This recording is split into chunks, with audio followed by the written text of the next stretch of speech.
三文魚有豐富嘅 Omega 3，有助降低血壓，減少心臟病嘅風險，改善血液循環，提升記憶力、免疫力，對人體十分有益。煮熟嘅三文魚通常肉質都較堅實，口感唔係幾好。呢個香煎滑嫩三文魚剛剛煎熟，魚肉滑嫩多汁，魚皮香脆惹味。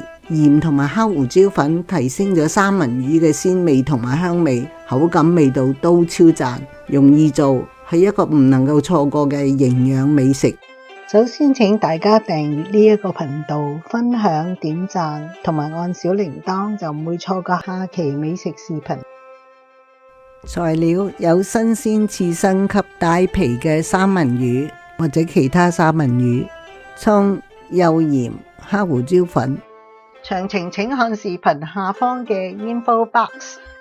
12安士刺身級烤蠔嘅三文魚沖洗乾淨，用廚房紙抹乾，然後用廚房紙包住整塊嘅魚放喺碟上高，唔使加保鮮紙，放喺冰箱 refrigerator 擺放1日熟成。咁樣做呢，個魚味係更加嘅濃郁，唔將魚熟成亦都係可以嘅。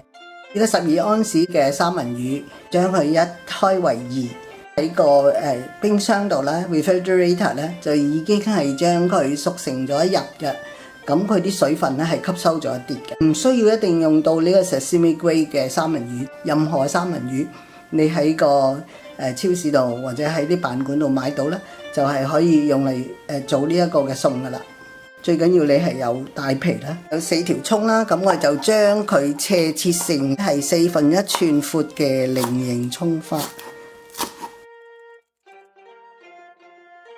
用大火燒熱一個平底鑊，個平底鑊咧就熱咗啦，加入大概大半湯匙嘅油啦，就係要嗰啲油咧係燒到好熱好熱。就燒到好熱啦，即係個手摸落去咧係感覺到好熱嘅，就將我哋嘅三文魚咧就放落去，皮向下，仍然喺個大火度，就先煎佢分半鐘。咁我哋咧又要轉一轉個鑊啊，等佢受熱均勻一啲。咁而家咧我就要轉去一個嘅中火啦。咁咧繼續煎一煎三文魚有皮嗰邊啦，皮向下係。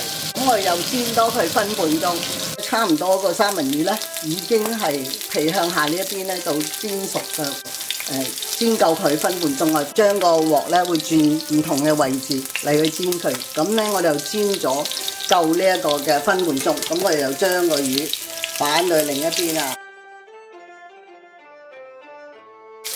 哇，你睇幾靚，好靚仔啊！係咁啊，又反咗佢啦。盡量都將個魚腩呢個位咧係煎一煎佢。咁我哋呢一邊咧又煎佢2分鐘。喺2塊魚嘅魚皮上高灑咗一共1/8茶匙嘅幼鹽同埋1/8茶匙嘅黑胡椒粉，按壓下佢啦。可以煎到嗰個嘅身嘅。我呢個三文魚你見佢唔係好厚，唔係好厚肉，魚腩亦都係一齊煎。咗2分鐘啦，咁我又將佢反到另一邊。呢邊咧同樣嘅，亦都落大概1/8茶匙，總共1/8茶匙嘅幼鹽，亦加入總共1/8茶匙嘅黑胡椒粉。而家好香啊！咁我又將佢反一反，煎一煎。落咗鹽，落咗胡椒粉嘅位啦，咁就可以攞上嚟啦。關咗爐啦，咁我哋就加入咗我哋菱形蔥花，咁然後咧就兜炒一下佢20-30秒，咁就可以擺上碟度用噶啦。呢啲魚塊係5/4寸到8/7寸咁厚，如果你用嘅三文魚係較厚咧，咁你就要多煎一啲時間啦。我試食俾大家睇啦，切最厚嘅位置啦。哇，個皮好脆啊！個魚肉咧係多汁，已經熟噶啦，啱啱熟啊！你睇到好嫩啊，多汁嘅，非常之鮮甜，好好食。咁魚皮位啊，食下啦，脆卜卜，好多，好好食。咁有人會問啦，咁個魚腩位會唔會係太過熟得滯？唔會嘅，魚腩係帶油質嘅，鬆軟，雖然好薄，但係佢係有汁水嘅嚇。咁我食俾大家睇，好正。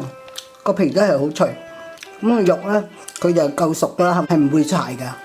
你咁樣煮咧，一定煮得好食噶，而且咧真係有呢一個高級餐廳嘅水準。即係喜歡食三文魚嘅朋友，你唔好錯過呢個方法，係其中一個好好嘅方法。